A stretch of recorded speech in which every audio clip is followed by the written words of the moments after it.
down to my knees. From here, I continue on how I was doing, just off my knees. That makes the resistance much less, and I'm able to do it. If I find that even this, I start to sag and I start to break down, then what I want to do is I just want to lower back, take a break, come back into alignment. So notice that means my shoulders are over my hands, my head's in place, and it's my arms that are bending. I'm stabilizing my body with my core. Eric, is that fair to say that the push-up also, it works the core and all the body in the same time? It's not only the arm. Yeah, well, you know, George, it's funny that you asked that, because the thing about the push-up is that it's predominantly a core exercise. And remember, guys, core is beyond just abdominals. It's pretty much everything that's stabilizing with the body. So just maintaining the push-up position is actually quite difficult. If someone just tries to maintain this in good alignment for 1 minute, they'll start to fatigue. And what we're doing is we're adding on the arm exercise to it. So just don't think of a push-up as only a pushing exercise. Think about it as a total body exercise. And that's kind of like the whole thing that we're getting at in functional training. Because for fighting, you have to be able to use your whole body at one time. And in life, pretty much, you have to. Yeah, that's a variation where George is a scapular retraction, and now he's working the backside of his body. All right, great job. And that's the push-up.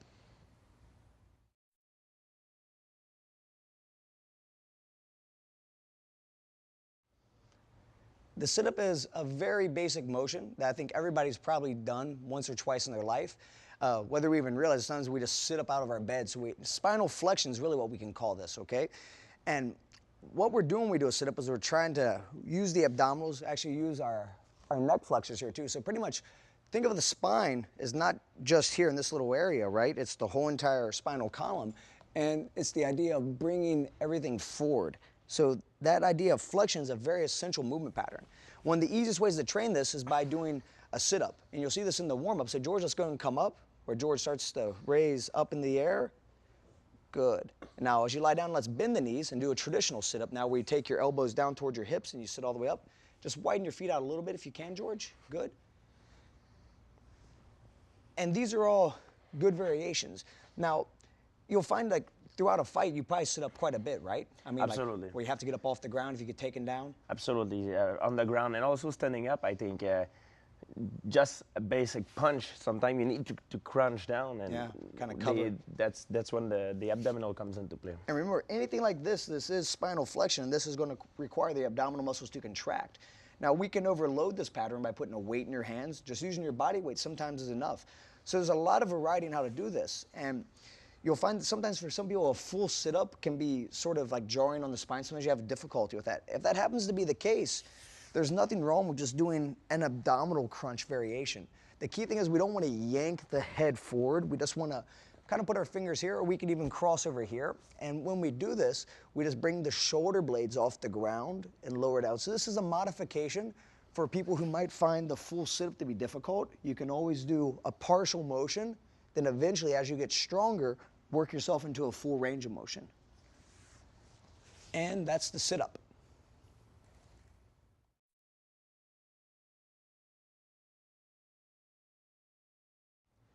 Now we're going to talk about back extension. Back extension is something that it's very important, actually, in everything in life. All these exercises that we're doing are extremely important, but this is one of those things that if we don't have our extensor, basically the erector muscles of the spine, we're going to collapse. We're going to develop a posture like this. And posture like this is not really good for anything in life, but especially not for fighting, right? I mean, fighting is one of those things you have to have good posture. Exactly. Plus, it's going to make you have injuries. You know, it's not going to keep your body healthy. It's very important to have a good posture, keep your body healthy, and stay injury-free. Now, George is just going to show a variation of the back extension.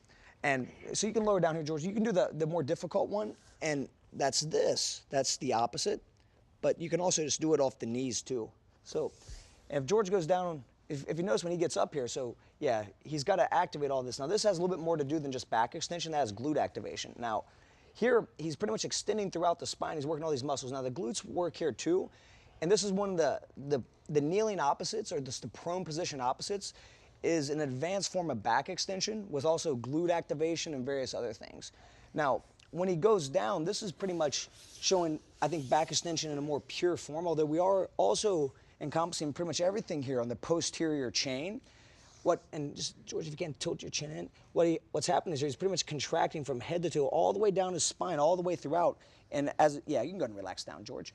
So this is one of those movements that, although it appears simple, it's actually quite difficult. I mean, you'll find that like if you put this into the circuits and you're just doing this exercise on a daily basis, whenever you do that isometric contraction, what happens is you just, basically lactic acid starts building up throughout the body.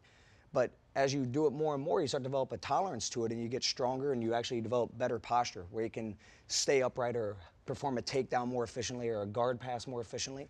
Now we're going to show a modification here. If you're having a tough time doing the full extension with all 4 limbs off the ground, what George is going to do is going to put his head down on the ground and he's going to go 1, then over to his other hand, 2, to his leg now, 3, and then to his other one, 4. You can try to hold each one for about 5 seconds, and eventually you can try to do the line opposites. So George, let's go opposite leg, opposite arm, and you can go side to side like that. Now if you've done the opposites and you've been able to complete, going side to side, now let's try doing everything together. You do all 4 limbs off the ground, so you raise up, George, try to raise the legs off, and what George is trying to do is get everything just pretty much keeping just his abdominals and his thighs on the ground and take everything else off the ground, which causes everything on his back to have to contract, and that's going to give him good back extension and good posture, and that's the back extension.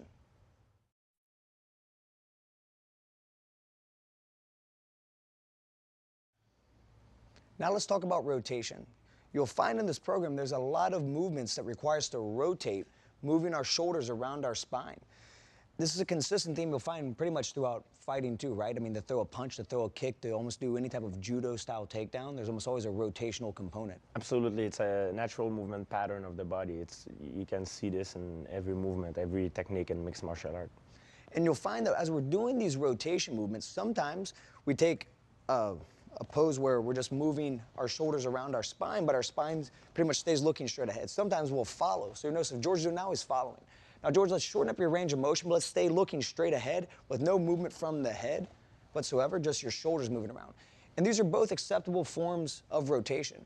Now, you also notice if George does what we call a prone rotation, okay, from down in the push-up position, just opening and closing. George, you don't have to even pause that long, just pause for about a second. So George is going to rotate. There again, he's rotating around and down, go to the other side, going side to side. And there's also another form of rotation here that you'll see. Actually, there's various forms. You'll notice it's a consistent theme, and you just want to be aware of this, not to overdo it. Don't try to over-rotate. Let your natural range of motion sort of dictate that. Always start with going with a restricted range of motion and gradually building up to where you feel like you're reaching those outer limits, then that's where you want to stop. You don't want to go too far. And George, let's just show the Kimura sit-up. This is another sit-up that you'll see throughout, and notice how he's rotating as he comes up. So here again, we're almost combining the movement pattern, spinal flexion with rotation. And that's one of the things you're going to notice throughout the program is that there's a lot of rotation going on. One of the key things, though, is to make sure that you have your core activated, meaning that your muscles aren't loose and your spine's not really loose. You want to make sure everything's strong and stabilized. That way, as you're rotating, you're not going to hurt yourself. That's very important. That's also something we're going to talk about is the concept of core activation. But for right now, that covers rotation.